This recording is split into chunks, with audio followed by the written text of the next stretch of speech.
Today on the pod, we are joined by Laurent Ross, a recognized digital leader with nearly 2 decades of experience in AI-driven marketing and digital transformation. As the managing director of Oxygen, one of the most awarded HubSpot partners across Asia and Middle East, Laurent has led the change in integrating AI into marketing strategies across diverse markets like Hong Kong and Dubai. He's also a HubSpot HUG leader and a guest speaker on AI. Recently named one of Tatler Asia's Leaders of Tomorrow, Laurent is here to share his insights on AI, digital leadership, and the evolving future of marketing.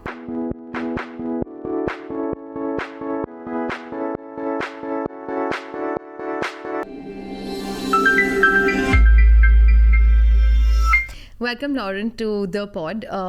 We've just finished a massive exhibition called GITEX Global. Yes. So I would probably like to start with it. It was one of your first experiences being at this event? Yeah, first time in the UAE doing that kind of event. It was eye-opening, that's for sure. Yeah.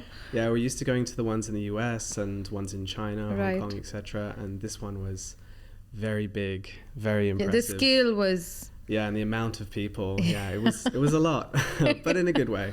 And I think we Yeah. were really impressed by how forward-thinking everyone Right. was. And what was your focus during the event? And I was looking more into the medtech side of things, actually. Okay. We have a number Interesting. of clients in the medical space, and I wanted to see some vendors and some, it was very interesting. And you've been a digital leader for nearly 2 decades. And there's a lot of chatter around AI Yes. that's going on currently. But tell me how companies have adopted. What has been the trajectory that has led to where we are today? Yeah, so it's just been the last few years we're starting to see businesses really take notice of it. We were on the first version of ChatGPT, I think 2.5 years ago now, when it first sort of came out. Yeah, and no I one think was so, talking yes. about it. Yes. And I remember using it thinking, this is kind of cool, but I don't see it being that useful. It's making so many mistakes. It can't be that good. Right, And we right. sort of witnessed every update and it getting better and better. And at some point we knew, as a marketing agency and being in the marketing space, we knew we had to go deep on this because we knew it was the future. So we've invested pretty heavily with our team in training and understanding all of the AI tools. And I think that's been very useful, especially now that almost every one of our clients is trying to understand AI. Absolutely. How do we use it? How do we get the most out of it? And Absolutely. it's a difficult topic, right? Like, most businesses know they want it, but they don't know how to use it and how to implement it. And we'll come back to AI, but then you also have a strong base with Oxygen being a HubSpot partner for, I think, and they've awarded you so many times. So what sets your approach apart? So HubSpot's been great for us because they're sort of tech forward thinking as well, and they work with a lot of tech forward thinking businesses. Right. So we've loved HubSpot from day one, and we just have decided to work with partners that really want to take HubSpot seriously and marketing automation seriously. Yeah. And that's worked out really well for us. We've done some amazing campaigns, especially now in the medical space. A lot of cool new updates there, and it's just allowing us to do a lot more with marketing and personalization, and now AI as well, because they've snuck that in there too. So Yeah, it's a great product. I think there's no platform or no product that is not trying to adopt AI in certain way. Right.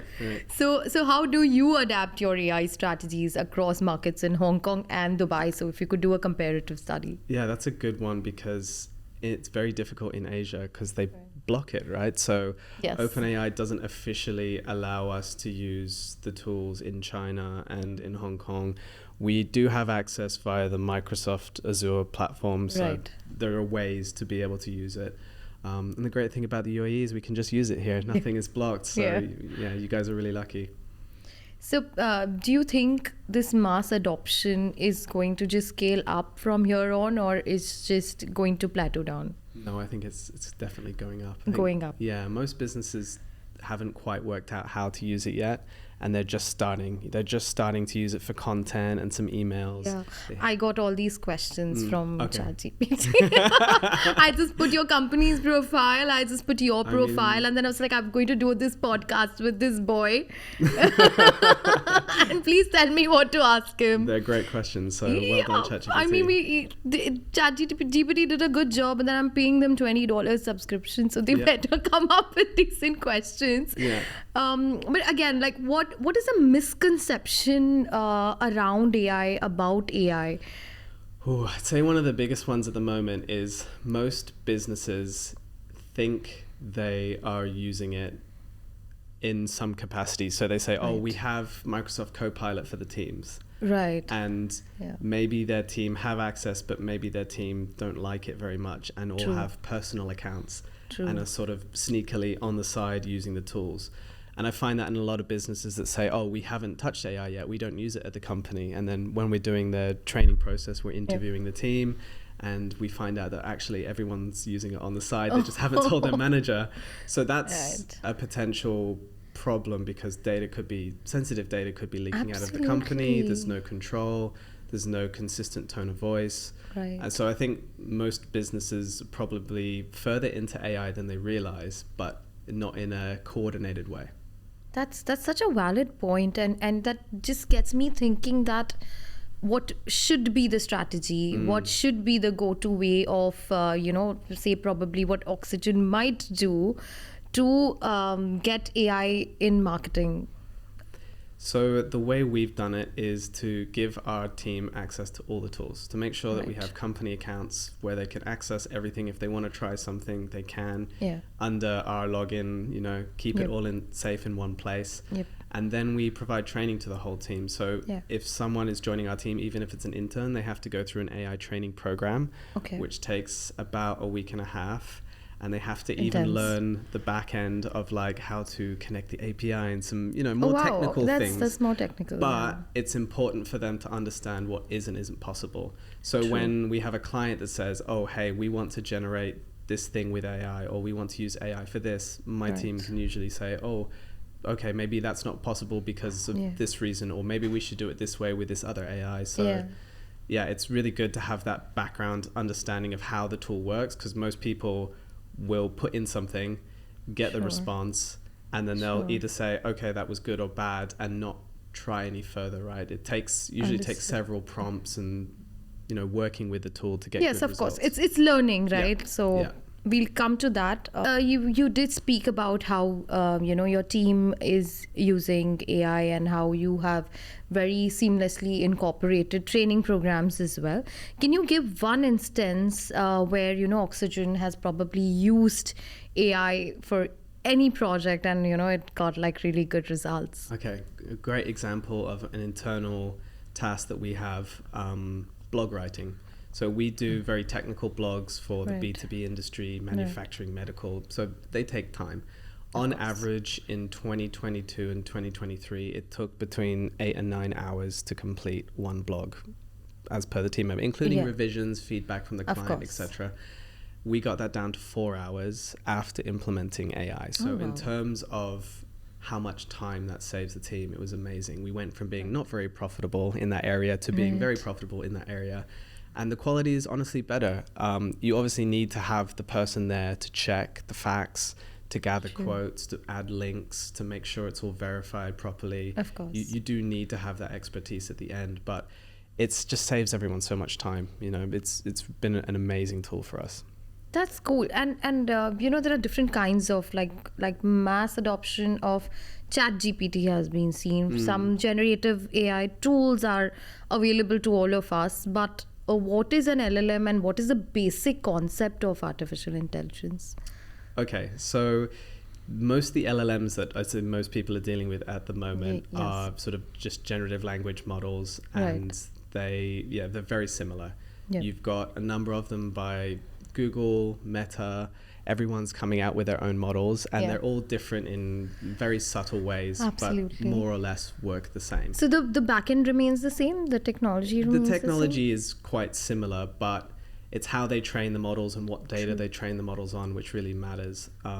processing power is also a big thing now too. It's getting into the technical side of things. No, sure. I mean, but yeah, I think it depends. Each model has a use case. So for example, if you want to run something at your company, but you don't want the data being put in the cloud and going to the US or to another country, maybe the Llama model from Meta is a good one for you, because you could store it locally. You could host it locally. You could have the data saved within, your office building. It never has to leave. Correct. So they each have a different purpose and each have their own strengths and weaknesses. And I think businesses just need to be able to understand. Yeah, they need to pick what is right for them, right? Yeah, exactly. And who consults? Does Oxygen do that? We do a bit of that, yeah. We do a bit of that. Yeah. I think mostly at the moment it's sort of the IT teams trying to, desperately figure out which models they could be using. There are interesting companies now that, for example, there's one company in Singapore called Key Reply in the medical industry. Okay. And they deal with making chatbots for calling on the phone and making an appointment. So you call up, you get a real voice, you can speak to them, you can say all kinds of stuff. Yeah, very natural. Wow. It's amazing. And they have a system where they can decide which model that they use. So if a business says to them, we love your platform, but we don't want to use OpenAI because we don't want our data going overseas, can you use this model instead? They say, okay, no problem. And they switch it out in the back end. So that's brilliant. Yeah, there's a lot of cool new tools like that which allow you to decide which models you want to use. That's great. And you've been talking about using AI in medical. I recently read something about some AI being able to diagnose. And I was like, I'd be too scared. I belong to a family of doctors. I'd be too scared to put my symptoms. I mean, Google has been something we all look up to so far. I don't know. What are your thoughts? Give it a try. So we've done training and onboarding for medical teams with AI, and all of the doctors that have used the tool and got it to do some diagnosis was very shocked. They were like, wow, that's a really good response, very thorough. The new version 01 of OpenAI is proving to be very, very efficient, more so than most doctors on the final medical school exams or something. Right. It got very, very good results. So the answers it gives is very thorough, very well thought out. Obviously, it's not perfect, but I think also most doctors aren't perfect, right? That's true. That is a very interesting space, and I think more and more people now are turning to having a discussion with AI first and a comfortable. Let's say you have just some minor symptoms. Okay, I think I would rather have that discussion with my AI tool than I would with, call up a doctor. It's not necessary at that point. I just want to see, what do you feel about this minor symptom I have? I mean, fair, debatable, but I think we should leave that to a question where, let's get comments from people on what they think. You were recently named the leader of tomorrow. What does that mean to you? That was a nice surprise, actually. So that's Tatler in Asia. Yes, they do it every year, and they sort of, I think it's a number of people from each region. So I was selected as part of the Hong Kong group of leaders, and it was really nice to be not only nominated, but in the final with the team, and to meet all the other people, amazing people who were from various different startups and charities and other places. So just younger people who are forward thinking, have interesting business ideas or interesting businesses, or have done something impactful for the community. That's amazing. And what was the last time you used AI? The last time I used AI was probably an hour ago. I was expecting that. Yeah. And what were you doing?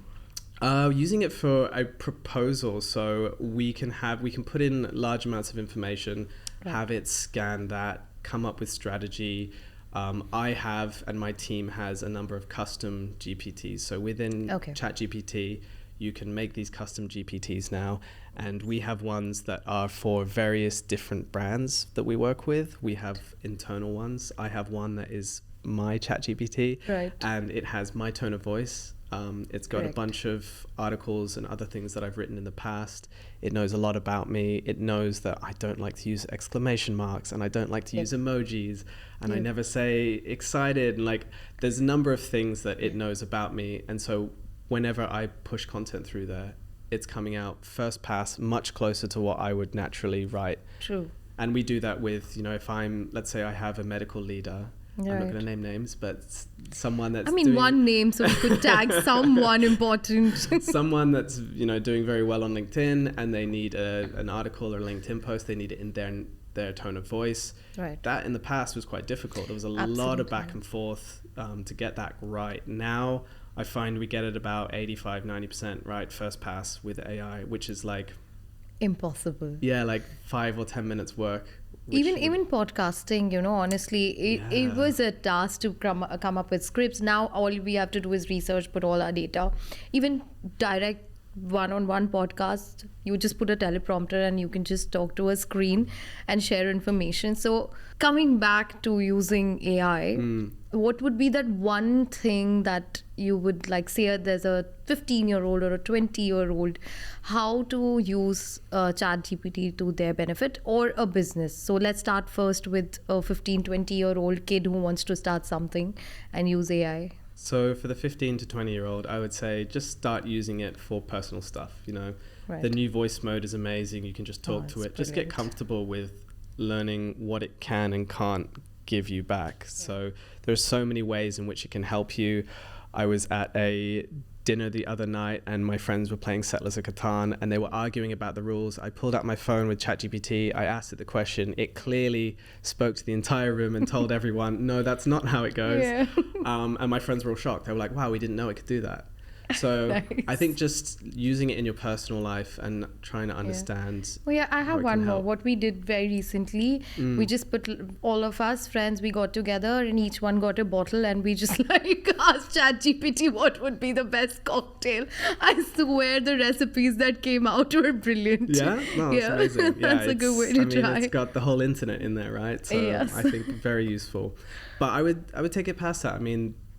The LLMs like ChatGPT are just the starting point now. Right. We have image generation AI. Yeah, that's we have brilliant. Video generation AI. There's the Google Notebook LM, the new one for podcasts. Yes. Amazing. It's brilliant. I really have to get my hands on that one. There's so many new cool tools, and for my design team, for example, every day they're shocked. They send me something. They're like, wow, this new Adobe update, we don't have to, that used to take us 3 hours to Photoshop that. Now we can do it instantly with one button. Yeah. So just being aware of what's possible, I think, is really important, because most people don't look. It's True. Like they have to see someone else do it first and they're like, oh, I didn't know I could do that. Yeah. And I think in 5 years, they'll all feel very left out if they don't adapt right now. Yeah. I also wanted to ask you this question. How important is hardware when it comes to integrating all of these things together? I would say at the moment, not very important. Almost all of the AI models are run on the cloud. Yeah. You can get ones that you can run locally. Stable Diffusion, for example, is like an image generation tool which you would run locally. You'd need a pretty powerful machine for that. We do have one in the office for that, but it's not super necessary. Have you tried Runway also for videos? Yes. Yeah. How does that work? It's getting so good now. The newest version is very, very impressive. You can only use it for short clips, but it's completely changing how we work with businesses. So now most businesses are not looking to stock and they're not looking to do photography, right? Definitely. The price points are much higher when you go for a shoot, and also time, logistics, I feel it's a lot of work. Yep, exactly. So now I'm cutting my business, but yeah. Sure. I can have a client come to me and say, okay, we have a photo shoot here in the Middle East. It's a very specific business, very niche. We need these photos. We want the people to be of a certain race.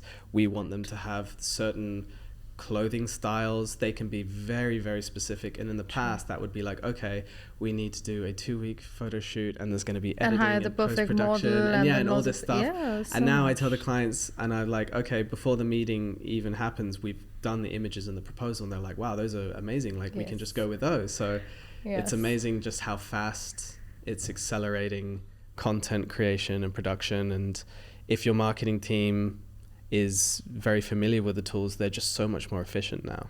Right. What has inspired you to pursue a career in digital marketing and AI?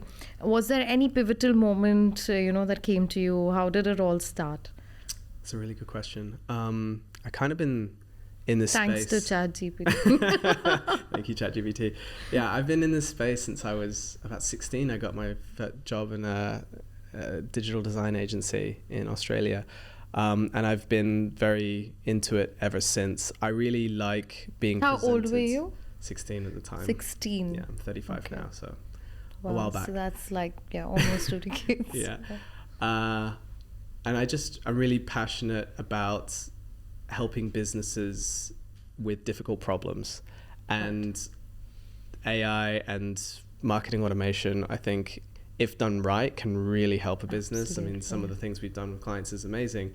And being able to sort of help them understand what they need to do, that just, I really enjoy that part of the job. And of course, amazing. Working with my team. And what would your advice be to any 20-year-old who wants to set up their own thing today? In the world of AI, it's not just a digital marketing business. It has so much more to it. So I have a bit of a controversial take on this, if it's yes, acceptable. I love controversy. More views.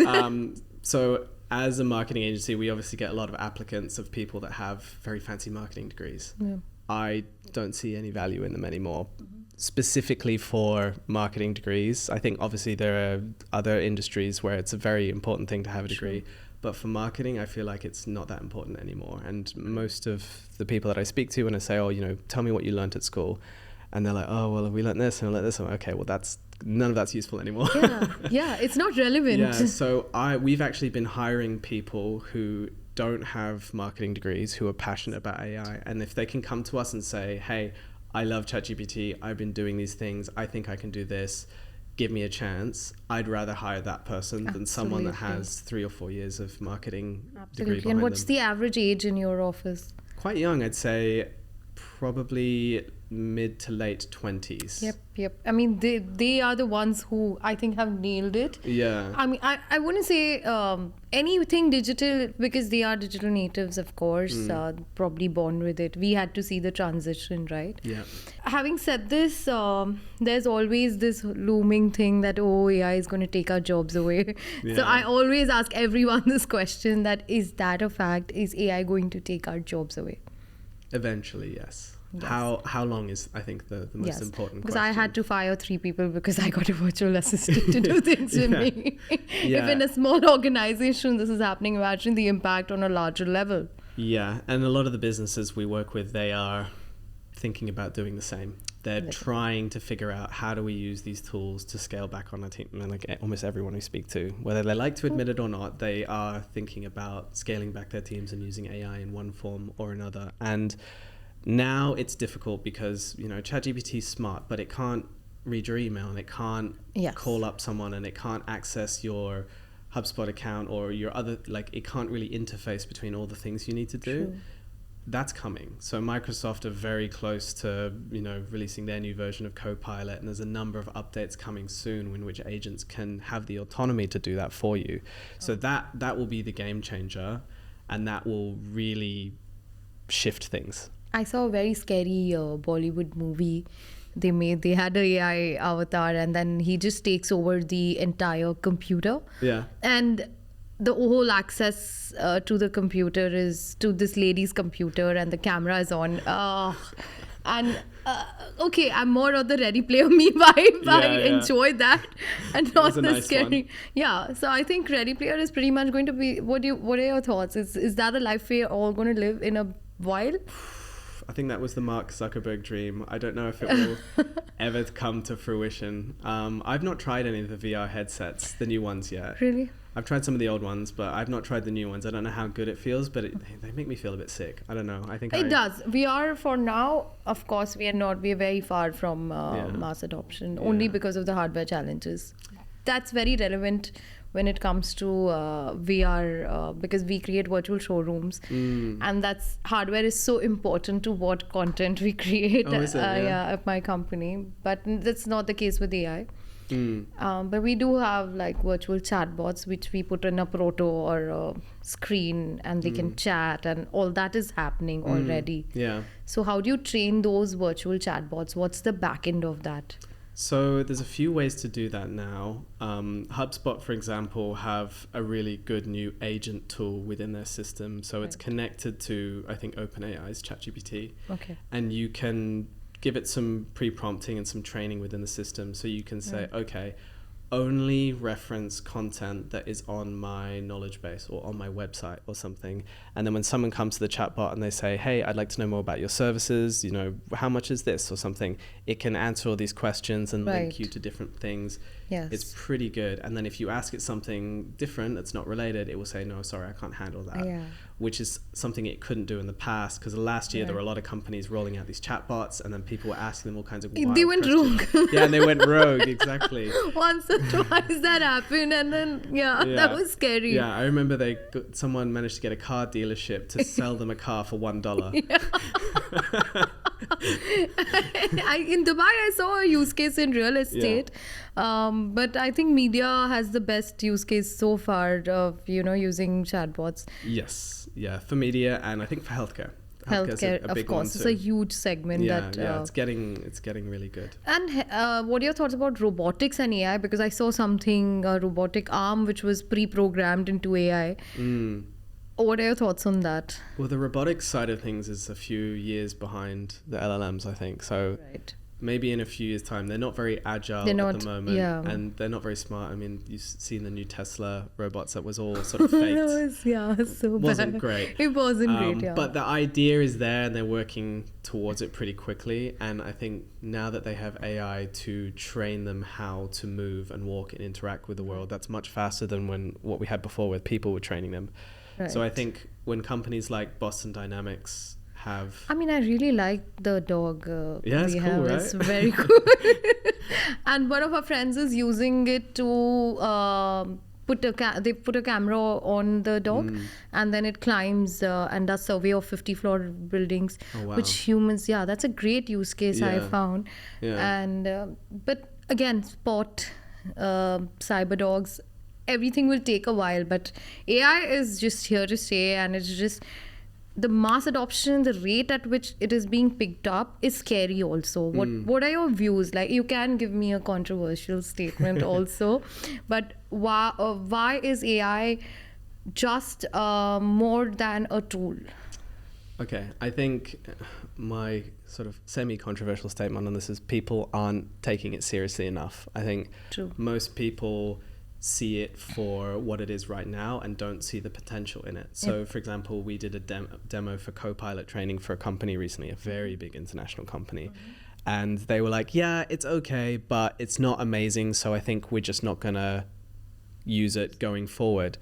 And we were like, okay, but in a month or two, the new updates will be going through. It's going to be even better. It's going to be getting better over time. In 6 months, it will be better than your team. So why not learn how to use it now? So when that does happen, you're able to, you're in a good place. Because what I feel will happen is some businesses will take it seriously and do well. Yes. And they're just going to crush the other businesses. And they are going to get the first mover advantage. That's what I keep telling people. And I also feel that if you want to target Gen Z, you got to talk in their language. You probably need to pick up that tonality with stuff happening on Snapchat and Roblox and all those other platforms where millions of people are there. If brands don't catch up to that, you think there's going to be a huge gap. So that's going to be my last question, that how do we bridge this gap with the help of AI? Yeah, that's a really tough one. The young generation are more accepting of it, so I think they're going to be okay in the end. But at the same time, you have people that are I guess this is more relevant for the US, but starting a college degree right now, going into debt for 4 years of a marketing degree, and then who knows what the job market's going to look like in a few years' time. I think that's scary. It is very scary, and I do feel sorry for the younger generation. But luckily, they do understand the technology well, and they on board with it really well. My team love using it. It's only the older people on my team where I have to be like, hey, did you write that email yourself? Because I see a typo in there. That shouldn't be, shouldn't be a thing. We don't do typos anymore. That's not a thing, exactly. Yeah, so I think, hopefully they'll be okay. And it depends, I think, a lot on the government. And luckily here in the UAE, I think they're taking it very seriously. And they're being very forward-thinking. Most other governments aren't. Did you listen to the AI minister's speech on how they are actually adapting tech? It's brilliant. No? In fact, the basic thing he said was face scanners when you enter the airport. That's something that's the lowest hanging fruit they had, and they've really worked. I like that. It's superb. So of course they are working hard to apply AI in every aspect. Parting question: Hong Kong versus Dubai. Good question. I think they have their pros and cons. They're both quite similar in that they're sort of big, modern cities. Yes. A very international community, English speaking for the most part. Both very convenient. I would say Dubai is a bit more modern and has, apart from the infrastructure, yes, it does. I like their sort of forward thinking when it comes to technology and AI. They are definitely heading in the right direction. I think Hong Kong is kind of similar to China in that they're a little harder to approach those topics with. Right. But yeah, Hong Kong is very efficient. Okay. UAE, Dubai especially, feels to me like China did 10, 15 years ago when I lived in China. Right. And there was this sort of air of excitement and new things opportunity happening. And new things happening and new buildings going up all the time. And it just felt like the land of opportunity.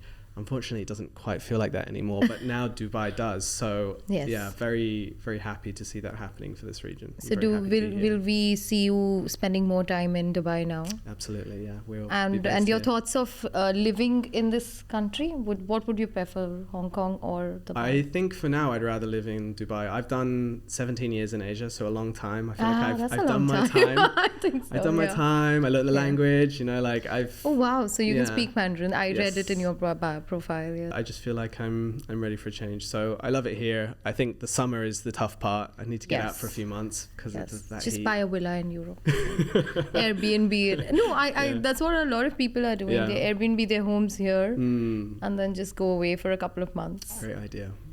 Cool. It was amazing talking to you. You too. Thank you for joining me, Laurent. It was really amazing talking to you. Thank you for having me. Subscribe now and join us on this beautiful journey.